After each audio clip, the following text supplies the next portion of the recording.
You've been asking for, and I told you it was coming. Gilbert Arenas, Agent Zero, one of the better players in the decade, the first decade of the 2000s, basically. Just a great scorer, just an absolutely explosive, crazy scorer. He got like 48 million nicknames, too. Agent Zero, the Hibachi, Gil, Nacho, and Black President. I didn't know about the Black President one, but that's what it is. The 05-06 season is what I used. He was 24 years old, played 80 games, shot 45% from the field, 37% from three-point range, 82% from the free throw line, 3.5 rebounds, 6.1 assists, 2 steals, 0.3 blocks, 3.7 turnovers, which is a lot. He averaged 29.3 a game. He did.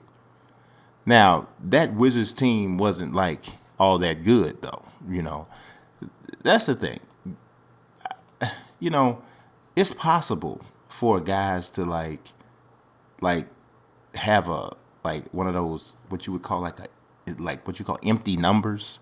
I'm not gonna say it's totally empty, but was Gilbert Arenas one of the best scorers in the league? Yeah, absolutely. But I don't know if he had ever turned the corner to be truly like one of the best, one of the elite players and made people around him better and that sort of thing. So, kind of temper it a little bit for that. But nonetheless, explosive as all get out, can score like crazy, right? So let's take a look here.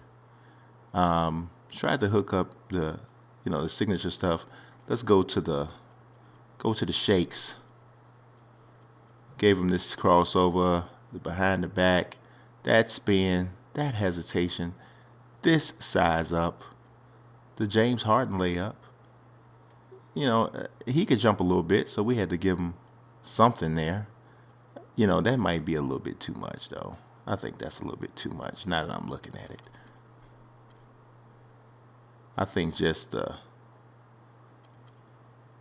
regular stuff like that is more it. I mean, he could definitely jump, but I don't think we need to go too crazy. There we go. I think those fit. Those fit good. So let's take a look at the ratings. Got an 85, which is, if you follow my ratings, that's pretty high, But, I had to hook him up. He could shoot the three, speed, get to the basket, score, free throws, there. Defense, on-ball defense, not so great. But passing lane defense, getting steals, absolutely 2 steals a game. So, but the quickness and the speed, we got to represent. God, I mean, this dude was ridiculous fast off the dribble. Ridiculous. Let's look at the badges. I hooked him up there, too. I did. 23 badges, 12 gold.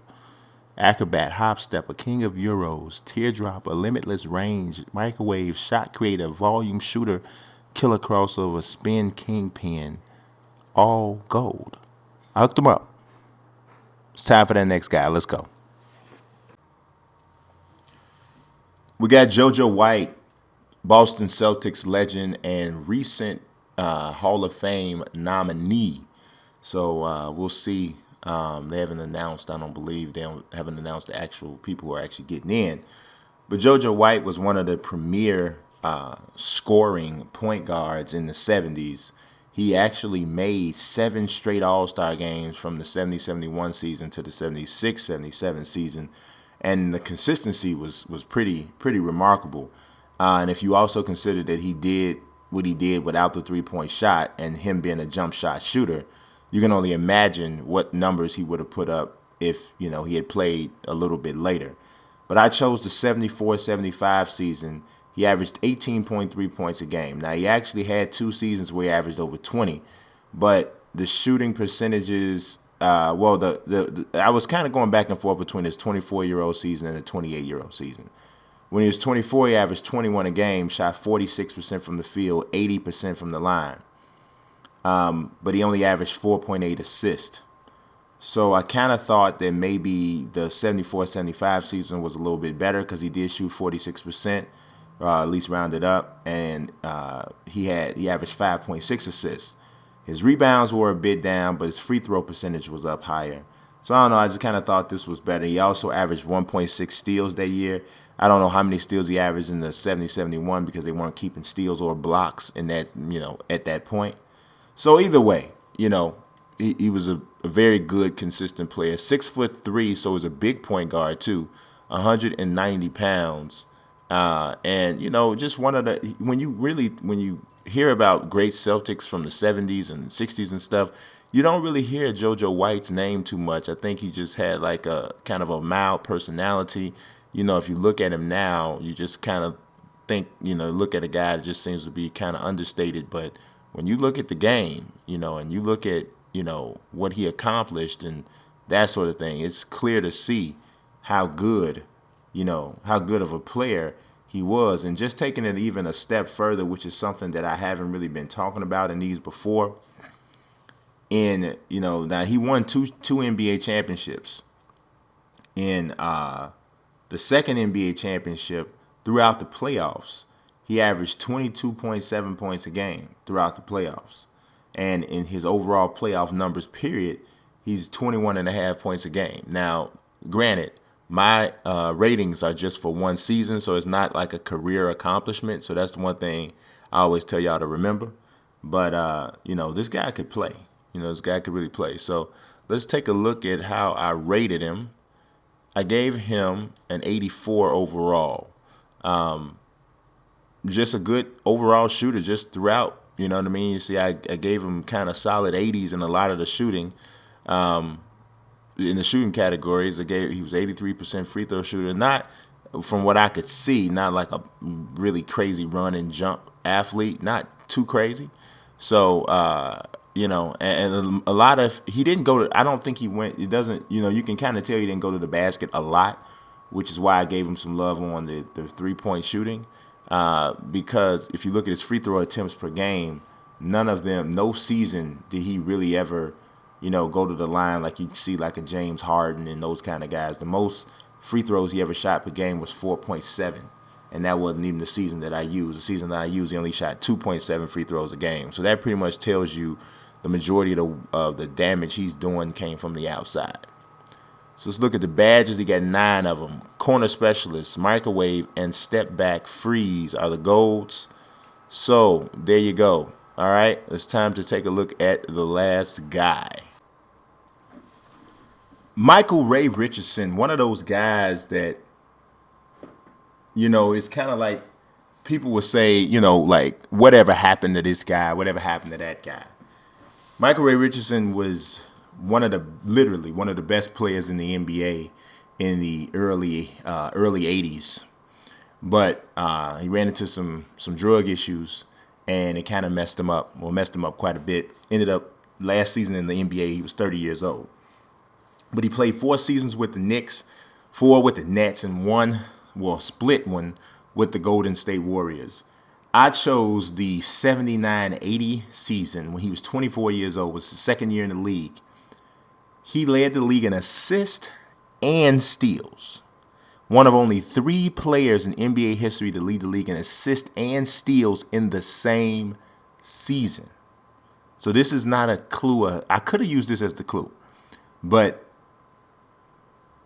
the only other 2 players that do that is John Stockton and Chris Paul. Now, there's been other people that led the league in assists and steals different seasons, but in the same season, those 3 are the only ones that ever do it. I believe Stockton's done it 3 times. Chris Paul might have done it 2 or 3 times. Micheal Ray Richardson did it once. It was the 79-80 season. 10.1 assists, 3.2 steals. He averaged 15.3 points a game. Only shot 66% from the free throw line, but 47% from the field. And in the year that they brought the 3-point basket, he actually took 1.3 a game, which in that time was a lot because people weren't shooting the 3 a lot. He was taking more than 1 a game. He was only hitting 24% of them. So that hurts his, that rating because he was shooting it so much. I had to kind of take the percentage into consideration. And throughout his career, he only made 22% of them. So that would say that the number was pretty real. But nonetheless, he was a big point guard, 6'5", 189 pounds. I mean, I'm going to tell you right now, you guys, when you get through looking at this video, look up Micheal Ray Richardson highlights. Now, you got to make sure you spell his name right, even though some people on YouTube probably spelled it wrong. He's one of the Michaels with the E before the A in Michael. So it kind of looks like Micheal or Michelle, but it's Michael. It's pronounced Michael. But the dude was, trying to tell you, he had ridiculous shake, the flashy moves, spin moves, behind the back passes, no look passes. He had all that. I should have taken this dunk away though. That dunk is a little too much. Wasn't really doing that. More of this. That's more of it. Not that kind of explosion from the athlete. But I'll definitely keep him with the Monte Ellis layup package. But yeah, the dude, he was really, really, really cool dude to look at from a highlight standpoint. I gave him 30 badges. I did. Acrobat, King of Euros, 16 gold. Acrobat, King of Euros, spin lay-in, shot creator, behind the back pro, dimer, flashy passer, killer crossover, lob city passer, pet move size up, the pick and roll maestro, interceptor, perimeter lockdown defender, pick dodger, pickpocket, the one-man fast break. Yes, I hooked him up. And I'm just telling you, Google, YouTube search. You'll see what I'm saying when you look at the highlights of what I'm talking about. The dude was a beast. And then to back that up, he led the league in assists and steals in the same season. It was the one of 3 times he led the league in steals. I'm just saying. Got an 84 overall. Kept him down a little bit was the shooting. The 3-point shooting kept him down a little bit. The free throw shooting kept him down a little bit. Also, this year he averaged 4.4 turnovers a game. So I kind of had to keep that into consideration as well. But nonetheless, Micheal Ray Richardson was that business. All right, so I'm not going to, the clue this time is not going to be all hard. Everybody's pretty much going to know what this is automatically. I'm just going to say 2 words. Mighty Mouse. I appreciate y'all watching. God bless. Peace.